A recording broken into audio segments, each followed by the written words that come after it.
Trax is sponsored by Can-Am. We're built for this.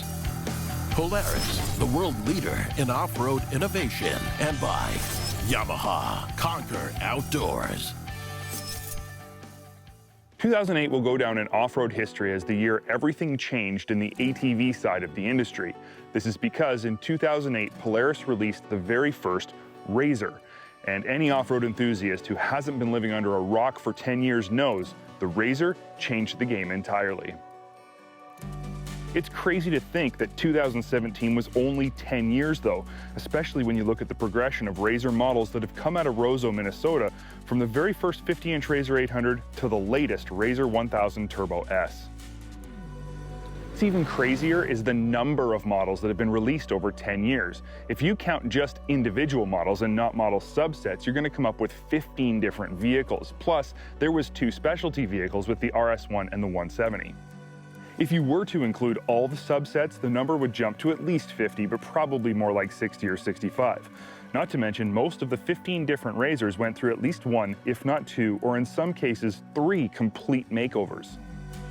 The sheer scope of the RZR product line and the influence it's had on this industry in only a decade is staggering. So we thought it might be fun to take a look back at where the RZR began, how it got to where it is today, and how Polaris has managed to stay on the cutting edge of pure sport side-by-side design for so long. The very first 50-inch RZR 800 was released in 2008. It boasted an 800 class parallel twin that produced 50 horsepower. The first version was pretty basic with just standard steel wheels, gas-charged shocks, and no fancy bling. When this first RZR model was released, AJ and I thought we'd died and gone to heaven. It was like driving a fully suspended, super powerful go-kart, and it wasn't long before we were out at the track trying to figure out just how far it could be jumped. The RZR 800 was immediately an overwhelming success, and Polaris, seeing an almost infinite potential in this style of vehicle, wasted no time bringing us the RZR 800S, which was basically the same as the 800, just 60 inches wide with cool-looking fender flares. The RZR S was really the model that proved just how capable the RZR platform could be. The increase in width, along with the subsequent increase in travel and some upgraded components, allowed riders to go bigger and faster than they ever thought possible on a stock vehicle.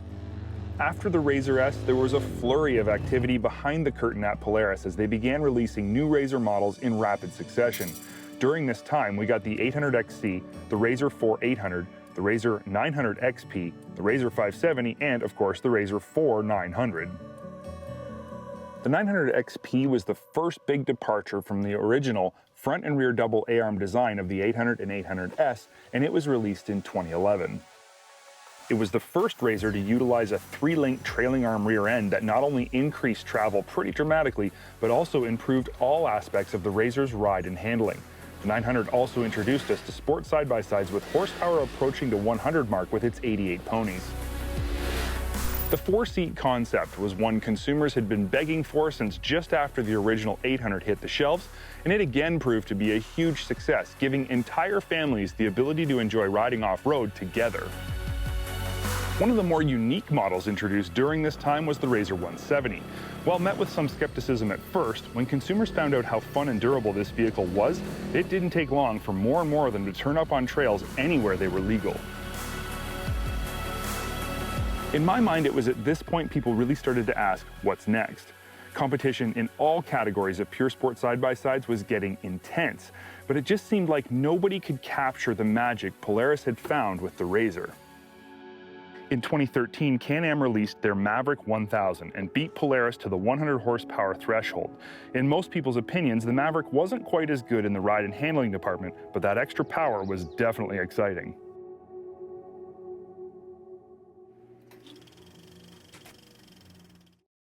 Trax is sponsored by Princess Auto, a unique world of equipment, tools, and more. Closed captioning of Trax is sponsored by MBRP POWERSPORTS, race-inspired performance. Polaris wasted no time in responding and released the RZR XP 1000 in 2014. This was their first entry into the 100 horsepower side-by-side category, and it was a winner. Where the Maverick had the power but lacked the suspension and handling, the XP 1000 had it all. With this one move, the horsepower war began between Polaris and Can-Am. After the XP 1000, Can-Am took things a step even further with the release of the industry's first factory turbocharged side-by-side. Again though, Polaris was already working on their own Turbo 1000, and the RZR XP Turbo wasn't far behind, showing up in 2015 and besting the Maverick by only a few ponies with 144 at first, but was later on in the season bumped up to 168. The back and forth in horsepower was actually amusing and could be likened to two kids one-upping each other on the playground. In the end though, both companies found their sweet spot in terms of horsepower, with the final iteration of the RZR XP Turbo settling in at 168 big ones. And in 2017, for the first time in nearly a decade, Polaris went a full season without a major new model release. During this time though, Can-Am didn't sit still and eventually released the X3 Turbo with 20 plus inches of suspension travel, 170 plus horsepower, and a long list of incredible features. Polaris immediately responded with the XP Turbo DYNAMIX, which brought a higher level of technology to the side-by-side industry than anyone ever thought possible. Fully active suspension gave the XP Turbo just enough of a boost to be exciting for one more season, which was all the time the minds at Polaris needed to bring their biggest, baddest, and most impressive RZR to life, the XP Turbo S. The Turbo S is a completely 100% new vehicle top to bottom that boasts specs like 72-inch width, 25 inches of usable wheel travel, 32-inch tires, 3-inch internal bypass shocks with live valve technology, and Polaris's extreme performance on-demand 4x4 system. The new RZR 1000 Turbo S is the most impressively spec'd side-by-side to date, but Polaris added another unit to the RZR family this season that is a perfect example of the innovation Polaris brings to the off-road market. The new vehicle is the RS1. The RS1 builds on the success of the Ace platform, but it's included in the RZR lineup because it's targeted at the highest level of performance buyer. In only 1 year, it's begun to change the industry once again, and RS1 racing classes are popping up in all different styles of racing, including GNCC, Works, and Best in the Desert, among others. The history of the RZR is a fun journey to take. So much has changed over the past 8 years, but so much has also stayed the same. The whirlwind of progression in that time frame makes it seem like so much more time has passed, but it really has been only just over 10 years. Looking back on it all, one question keeps popping up in the minds of all of us here at Trax. How has Polaris managed to stay on the cutting edge of pure sport side-by-side design and technology, and how have they managed to maintain their #1 market share by such a huge margin for so long? It's not like they haven't had any competition. The answer may seem simple, but there's more to it than meets the eye. Since day one, Polaris has never sat back and taken a break from RZR development. Where many companies produce a great product and let it ride till it's old news, Polaris takes a great product they already have and outdoes themselves before that first product has a chance to get stale. At any point in the RZR's history, Polaris could have just continued to produce the same vehicles for 3 or 4 seasons. But that never happened. And this made it very difficult for the competition to keep up. Sure, Can-Am beat Polaris to the punch on milestones like 100 horsepower and factory-installed turbos. And Arctic Cat beat them all to the punch on super long-travel 5-link rear suspensions. But the response by Polaris was so swift, those vehicles were never allowed to gain any major traction before Polaris had an answer that was just a tiny bit better. It's pretty clear Polaris has been smart about product development and has been focused on obsoleting their own products before the competition has a chance to do it themselves. Some people around here think that's the wrong way to put it, but I digress. If you're a RZR XP Turbo owner, you've got an incredibly impressive machine that most people will never outgrow. The average guy could keep his XP Turbo for years and never feel the need to upgrade. Except Polaris released the Turbo S, which is better in every way than the XP Turbo. So now the guy who doesn't need anything more than his current XP Turbo now has to have a Turbo S. Polaris essentially made their most current and still highly impressive and competitive side-by-side old news by releasing an even better one. It's a strategy that has worked wonders for them in every aspect of their off-road business. So often we've seen manufacturers maintain the #1 position in a specific market for years, only to be knocked off their pedestal by another competitor. We think the reason this happens is because it's so easy for the market leader to simply look inward and miss what's going on behind them. Polaris isn't like this at all. Yes, they do look inward and are constantly improving their own products simply because they know their own products can be improved. But they also spend a healthy amount of time looking back at their competition to ensure they aren't losing any ground or missing any important customer demands or new technological developments. Polaris invented the pure sport side-by-side class 11 years ago and have been pushing the envelope ever since, pioneering many of the most popular subcategories as well. But the RZR's decade-long journey hasn't been without its ups and downs.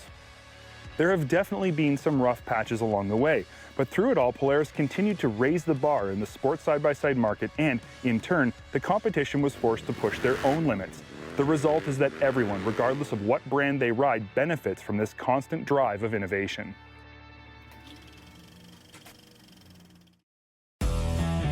Dirt Trax is sponsored by Shock Strap. Start strapped, stay strapped.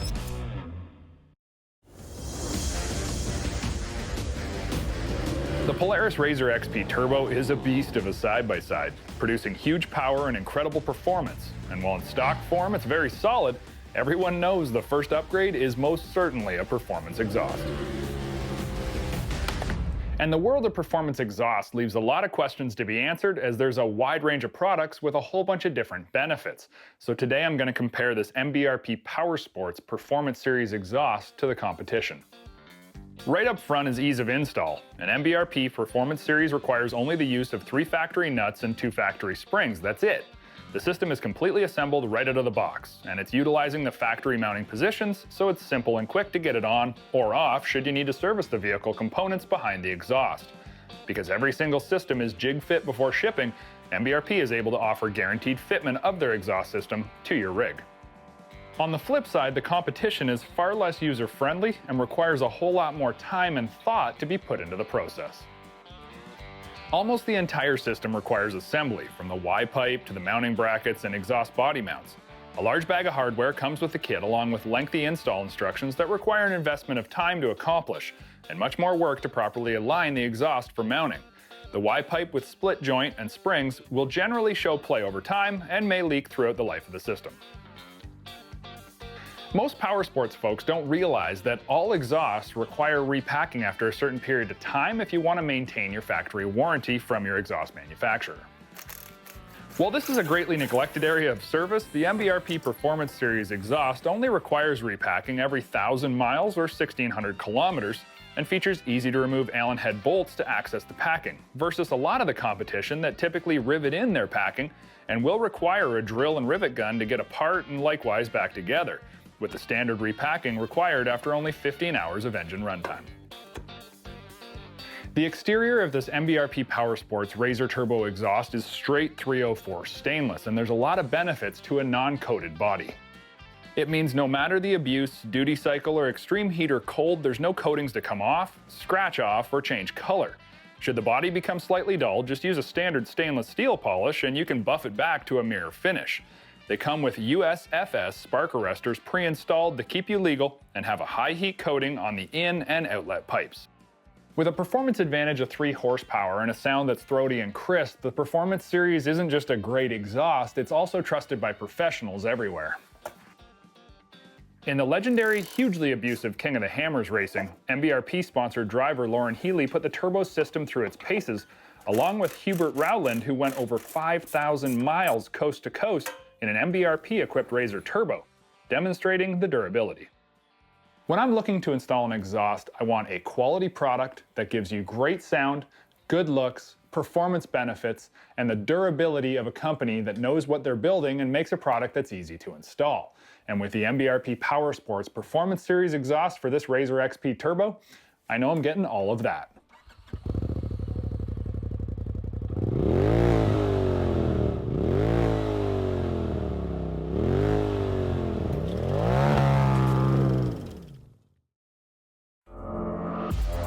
Dirt Trax is sponsored by Argo. Go anywhere. The newest name in the off-road biz, Textron, continues to pony up with rapid-fire new model intros of serious product like the radical Wildcat XX and the all-new Havoc X 1000cc sport utility side-by-side. Last year, Luke gave Dirt Trax viewers a snapshot of the Journeyman Stampede in its new X package clothes.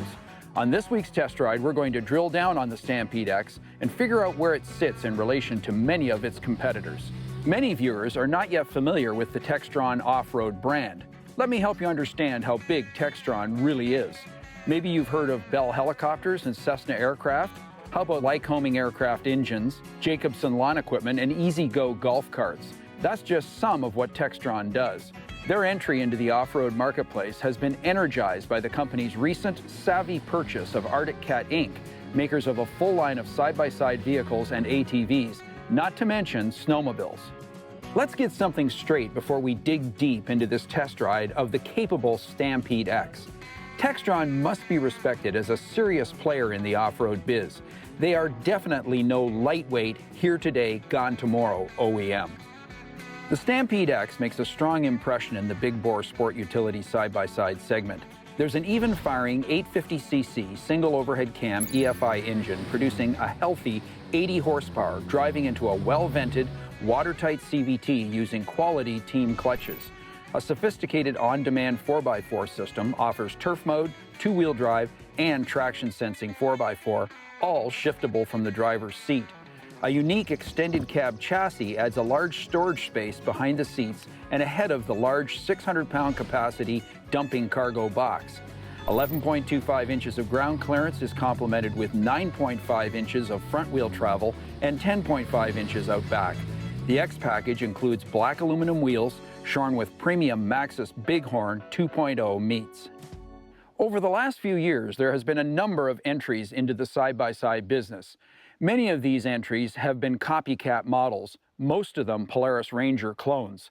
That cannot be said about the Stampede X. It is its own unique, designed and built in America, side-by-side vehicle. Here's the good news. The Stampede has been carving a niche in the side-by-side marketplace. It has impressive power from a Textron designed and built engine. This power plant easily holds its own in this hot segment. The standard EPS system provides excellent steering feel and nimble handling, whether carving a tight bush trail or power sliding high-speed turns on wide-open fire roads. However, we would like to see a little more assist at lower speeds. Suspension compliance is not as plush as it is on the industry-leading Polaris Ranger. However, springing and damping are acceptable for this vehicle's intended purpose. What purpose? We think more utility than recreation. It's worth noting the Stampede is strategically targeted at the benchmark Polaris Ranger. However, can the Stampede be credibly compared to the Ranger? Here's our take. The Stampede delivers strong performance, appears rugged, has a spec sheet which compares favorably with the Ranger, and gives off a quality, well-assembled feel. It can match or exceed most of its competitors in towing and hauling capacity. Here's the beef. The Stampede is challenging a formidable sport utility competitor in the Polaris Ranger. Here's our take on this. The Stampede is about this much behind the Polaris Ranger in fit, finish, style, and function. This doesn't mean the Stampede isn't a good side-by-side. In fact, the opposite would be true. The Stampede X is a worthy challenger to the big gun iron in this incredibly huge market segment, a segment which includes brands like Can-Am and their all-new Defender, Honda and the new Pioneer, the Kawasaki Mule, and Yamaha's Viking. An interesting feature standard on the Stampede X are dual anti-sway bars. Dual torsion bars are usually reserved for the highest performance side-by-side vehicles. Clearly, the Stampede, when fully loaded and experiencing high cornering forces, will tangibly benefit from two sway bars. Interior accoutrements appear ample on the X Stampede with a large LCD display which can be toggled to deliver a ton of info. Drive system switchgear falls readily to hand and is easy to understand. Legroom is adequate, but the bench seat offers little lateral support when bouncing through rough trails or high-speed turns. We're actually thankful the Stampede comes with large doors because when buckled in, we still felt like we were sliding all over the seat. Here's an issue which confounds us. Targeting this vehicle at the Polaris Ranger and not offering 3 seat belts seems risky. The Polaris Ranger and the Can-Am Defender both have 3 seat belts up front. We think this is important to buyers in this category. One of, if not the most important feature any off-road vehicle can offer is an established dealer network. As a result of Textron's purchase of Arctic Cat Inc., the company offers excellent sales, service, warranty, and parts coverage to the North American marketplace through a large Textron Arctic Cat dealer network. There's nothing more important in your purchase decision than having a quality, reliable dealer. Discerning shoppers must make a trip to their Textron off-road store. You owe it to yourself to get familiar with this impressive side-by-side vehicle before making a purchase in this category. Dirt Trax Television has been sponsored by Polaris, the world leader in off-road innovation. Can-Am, we're built for this. And by Textron Off-Road, power, performance, and precision engineering.